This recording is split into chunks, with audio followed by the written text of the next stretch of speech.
Bu qarağat mürəbbəsinin hazırlanma qaydası belədir.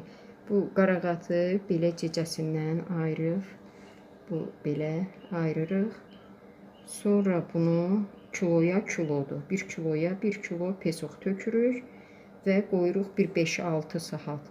Sonra yarım stəkandan bir aca su tökürük, divi yapışmasın. Vam odda başlayırıq yavaş-yavaş qarışdırmağa.